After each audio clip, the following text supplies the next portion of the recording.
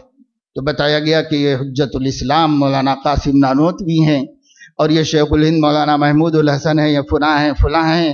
تو وہ ہاتھ پکڑ کے دم بخود رہ گیا، کہنے لگا آپ لوگ میرے پیچھے، میں تو آپ لوگوں کو کافر کہتا ہوں اور فتویٰ دیا ہوں کہ آپ لوگ کافر ہیں.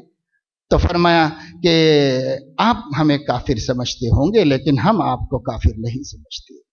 حضرت حجت الاسلام نے فرمایا اور ہم آپ کو معذور بھی سمجھتے ہیں، اس لیے کہ ہو سکتا ہے ہمارے بارے میں اللہ کے نبی کی شان میں گستاخیوں کی خبر آپ کو پہنچی ہوگی، تو آپ جیسا عاشق رسول ہمیں کافر نہ کہے گا تو کیا کہے گا، اس لیے ہم آپ کو معذور سمجھتے ہیں.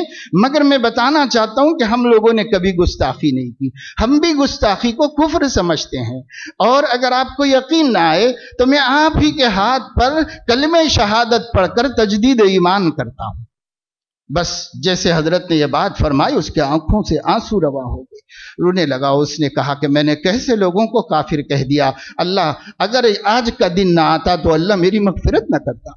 میں بھی آپ کے ہاتھ پہ توبہ کرتا ہوں کہ میں نے کیسے عاشقان رسول کو کافر کہہ دیا. میں اپنے کفر سے رجوع کرتا ہوں اور آئندہ کبھی ایسا نہیں کہوں گا. تو ہمارے بڑوں کی یہ شان ہے اور ہم اس سب کو بھلا دے رہے ہیں، اس سب کو فراموش کر دے رہے ہیں. اس کے بارے میں ہمیں کوئی فکر ہی نہیں کہ کیا ہے فکر. اس کے سلسلے میں ہم لڑے بھیڑے جا رہے ہیں. ایک مرتبہ دیوبند کے اطراف میں کسی علاقے میں دیہات میں حضرت شیخ الاسلام حسین احمد مدنی کا جلسہ تھا. وہ جلسے کرتے تھے سیاسی اس زمانے میں، اور ہندوستان کی آزادی کے سلسلے میں کرتے تھے. اور ان کی یہ فکریں تھیں، تو اس کے بڑے بڑے جلسے ہوتے تھے۔ اسی زمانے میں اس گاؤں کے قریب کسی گاؤں میں حضرت مولانا الیاس صاحب رحمت اللہ علیہ کا تبلیغی جلسہ ہونے والا تھا۔ اب دونوں اپنے اپنے جلسے میں آئے، پر ان لوگوں کو معلوم ہوا کہ یہاں سے قریب میں حضرت مدنی کا بیان ہو رہا ہے۔ حضرت مدنی کو معلوم ہوا کہ یہاں سے قریب میں مولانا الیاس صاحب کا بیان ہو رہا ہے، تو انہوں نے اپنے مجمع سے کہا کہ ارے بھائی، اتنے قریب ایک اللہ والے آئے ہوئے ہیں، ان کا بیان ہو رہا ہے اور ہم یہاں اپنا بیان کریں کیا ضروری ہے؟ چلو ہم تم سب مل کے مولانا الیاس صاحب کا بیان سنیں گے۔ تو پورے مجمع کو لے کے حضرت مدنی پیدل دوسرے گاؤں کی طرف جا رہے ہیں، اور وہاں مولانا الیاس صاحب کو کچھ نہیں پتا۔ انہوں نے اپنے لوگوں سے کہا، دیکھو شیخ الحدیث، عظیم محدث، اتنے بڑے مجاہد، ان کا بیان ہو رہا، تم لوگ میرا بیان سننے کے لیے بیٹھے ہو، چلو ہم سب مل کے حضرت کا بیان سنیں۔ دونوں مل کے وہاں سے نکلے حضرت مدنی کا بیان سننے، تو درمیان کے گاؤں میں دونوں علماء اپنے اپنی قوم کو لے کے پہنچ گئے، ایک جگہ جمع ہو گئے۔ اللہ کا کرنا کہ وہاں پر انہوں نے بیان کیا اور دونوں نے دونوں سے استفادہ کر لیا۔ یہ ہے دوستو اخلاص، اس کو اخلاص کہتے ہیں، اس کو للہیت کہتے ہیں۔ اس کے بارے میں اگر ہمارا ذہن نہیں ہے تو سب دین وین کے خیالات خواب و خیال ہیں۔ یاد رکھو، نہ خدا ہی ملا نہ وصال صنم کا نتیجہ سامنے آ جائے گا۔ سب بیکار باتیں ہیں اگر ہم نہیں سیکھ سکتے اپنے نبی کے اسوہ حسنہ کو اپنے طریقے۔ لوگ کچھ جا رہے تھے ملنے کے واسطے حضرت سلطان الاولیاء نظام الدین دہلوی رحمت اللہ علیہ سے۔ ایک شخص ان کا مخالف تھا اور ان کو ولی نہیں مانتا تھا۔ اس نے کہا کہاں جا رہا ہے قافلہ؟ کہنے لگے ہم جا رہے ہیں حضرت سے ملاقات کے لیے۔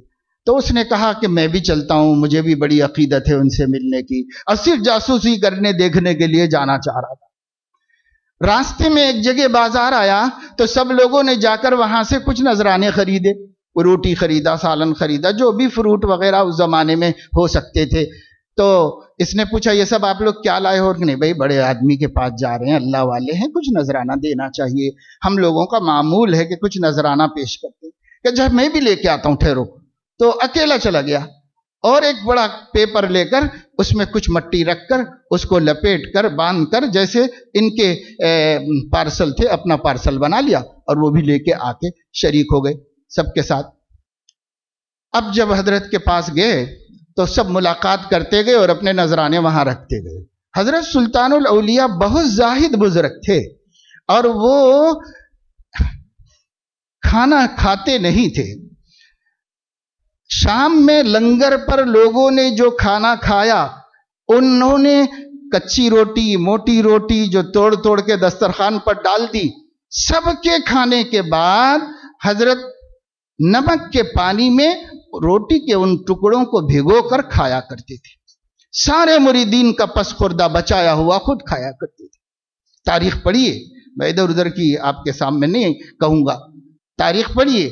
یہی ان کا افطار تھا، کیونکہ وہ صائم الدہر تھے، غیر شادی شدہ تھے، مجرد تھے، بیچلر رہے عمر بھر، شادی نہیں کی تھی، اور ہمیشہ روزہ رکھتے تھے۔ تو روزہ رکھتے اور سحری میں کھانا تھوڑا سا کھاتے تھے، تو سحری میں کھانا اکیلے کھاتے تھے۔ تو ایک خادم تھے خواجہ عبد الرحیم، وہ کھانا کشتی میں لے کر جاتے تھے حضرت کے پاس۔ ان کا بیان یہ ہے سحری میں بھی نہیں کھاتے تھے، بہت تھوڑا سا کھا لیتے تھے برائے نام۔ میں ان کی کمزوری دیکھ کر بڑھاپے میں ایک دن کہنے لگا، حضرت اب تو کچھ کھا لیا کرو، آپ کی صحت اب ساتھ نہیں دیتی، ذرا پیٹ بھر کھا لیا کیجئے، دن بھر آپ بھوکے رہتے ہیں اور شام کو بھی کوئی خاص چیز نہیں کھاتے آپ۔ تو کہتے ہیں کہ حضرت کی آنکھ میں آنسو آئے اور فرمایا، عبد الرحیم میرا بھی جی چاہتا ہے، بھوک بھی لگتی ہے، کھانے کو جی بھی چاہتا ہے، جب کھانے کا ارادہ کرتا ہوں تو اسی دلی کی زمین پر وہ بچے یتیم یاد آ جاتے ہیں جن کو ماں نے بھوکا سلایا ہوگا، اور وہ بیوہ کا دوپٹہ یاد آ جاتا ہے جو شوہر کو سوچ کر آنسو پوچھتی ہوگی، میں کیسے پیٹ بھر کے کھانا کھا سکتا ہوں؟ تو نہیں کھاتے تھے حضرت۔ یہ حضرت مولانا علی میاں نے تاریخ دعوت و عزیمت میں لکھا ہے۔ حضرت خواجہ کا یہ حال تھا۔ خیر، اب وہ جب شام میں لنگر لگتا تو یہ جو نذرانے آئے ہوئے تھے یہی سب اس پہ جمع دیے جاتے تھے اور سارے حاضرین کھانا افطار کھاتے۔ لوگ آئے خدام اور سب اٹھا اٹھا کے لے جانے لگے، اٹھا اٹھا کے. تو حضرت دیکھتے رہے، کچھ نہیں کہا. لیکن جب اس شخص کا پارسل اٹھانے پر کسی نے ہاتھ لگایا تو فرمایا یہ رہنے دو، یہ میری آنکھوں کا سرما ہے، یہ کھانے کی چیز نہیں ہے، یہ میری آنکھوں کا سرما ہے، یہ رہنے دو. تو چھوڑ کے لوگ چلے گئے. اب وہ شخص بیٹھ کے دیکھ رہا تھا جس شخص نے ان کو رسوا کرنے کے لیے اور ان کو شرمندہ کرنے کے لیے، ان کی عزت سے کھیلنے کے لیے یہ حرکت کیا تھا، اور ایسے شخص کی عزت کی حفاظت وہ یہ کہہ کر رہے ہیں کہ یہ میری آنکھوں کا سرما ہے، ایک دوست نے لا کر دیا. نہیں، تب اس کے بعد بھی اس کے لیے کیا بچا تھا؟ اس کا دل پگھل گیا، گھل گیا. سامنے آیا اور کہنے لگا کہ حضور میں معافی چاہتا ہوں اپنی گستاخی کی، آپ نے میری عزت رکھ لی اور میری عزت بچا لی. اللہ پاک آپ کی عزت سربلند فرمائے، مجھے معاف کر دیجئے. حضرت نے فرمایا کوئی بات نہیں بھائی، کوئی بات نہیں. اس نے کہا آپ کو کیسے پتا چلا؟ حضرت نے فرمایا اللہ پاک نے مجھے دکھا دیا، اور ایسا دکھ جانا کوئی تعجب کی بات نہیں ہے. وہی لوگ نہیں مانیں گے جو عقل کے بندے ہیں اور جو ایمان رکھتے ہیں اسلامی عقیدوں پر. ان کو پتا ہونا چاہیے کہ کرامات الاولیاء حق اہل سنت کا عقیدہ ہے. صحابہ سے بھی کرامتیں صادر ہوئی ہیں، اور اسی طرح حضرت عمر فاروق ممبر پہ بیٹھ کے 950 کلومیٹر کے فاصلے پر ہونے والی جنگ کے بارے میں خبریں دے رہے. یہ کرامت تھی. اور حضور علیہ السلام ممبر پہ بیٹھ کے فرما رہے تھے کہ جعفر شہید ہو گئے، صہیب شہید ہو گئے، اور ایک ایک کا نام لے کر. اب خالد آگے بڑھ رہے ہیں، انہوں نے جھنڈا تھام لیا ہے اور یہ ترقی کر رہے ہیں اور کفار بکھر رہے ہیں. کہاں تھے وہ لوگ؟ لڑ رہے تھے، اور حضور علیہ السلام مدینے میں تھے. تو وہ معجزہ تھا اور عمر فاروق کی کرامت تھی. صدیق اکبر نے حصے بکھرے کیے اپنے مال کے، تو ایک زیادہ کیا، لوگوں نے کہا یہ ہوگا وہ تمہارا بھائی جو پیٹ میں ہے ابھی. تو یہ کرامت ہے. تو یہ کرامتیں جو ہیں اولیاء اللہ کی بالکل برحق ہیں. اللہ نے دکھا دیا کہ یہ شخص تمہارے ساتھ کھلواڑ کرنا چاہتا ہے. اللہ نے دکھا دیا، لیکن انہوں نے اس کی بھی عزت کو نقصان نہیں پہنچایا. یہ ہیں دل والے لوگ، یہ ہیں امت کو جوڑنے والے لوگ، یہ ہیں امت کو تفرقے سے بچانے والے لوگ. ہم کس گلی میں رہتے ہیں اور ہم کون سے دین کی بات کرتے ہیں، کون سے ایمان اور اخلاق کی بات کرتے ہیں؟ ہم سب نفسانیت ہے، نفسانیت ہے، نفسانیت ہے.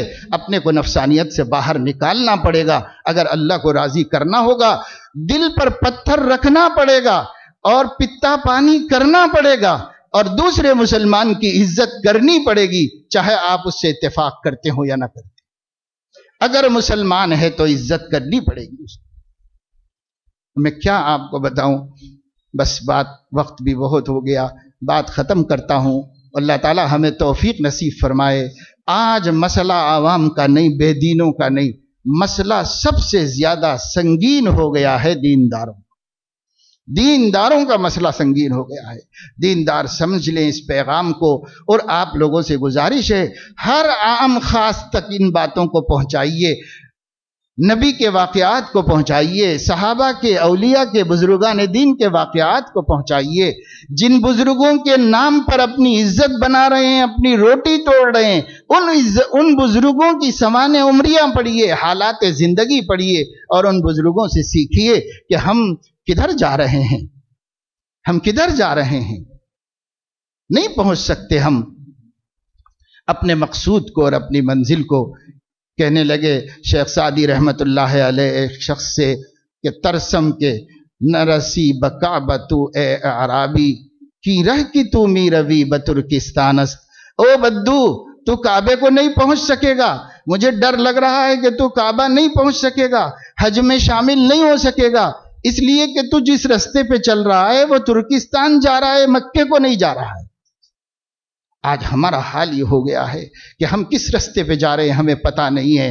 ہم سمجھ رہے ہیں کہ خدا کو خوش کر رہے ہیں، لیکن ہم اپنی حرکتوں سے، اپنی اداؤں سے، اپنی عادتوں سے اور اپنی برائیوں اور بیماریوں سے اللہ رسول کو خفا کر رہے ہیں اور انہیں ناراض کر رہے ہیں۔ میرے دوستو، آج ارادہ کرو خدا کے گھر میں ہم اللہ والے بن کر رہیں گے، اللہ والوں کی زندگی گزاریں گے، اپنے نبی کا فرمان سامنے رکھ کر کسی مسلمان کی دل میں بغض نہیں رکھیں گے، ہر مسلمان کی عزت کریں گے، زیادتی کرنے والوں کو معاف کر دیں گے، درگزر کر دیں گے، اور ہم ان سے اچھا سلوک کریں گے جو ہم سے برا سلوک کرتے ہیں۔ اللہ مجھے بھی توفیق دے، آپ سب کو بھی۔ وآخر دعوانا الحمدللہ۔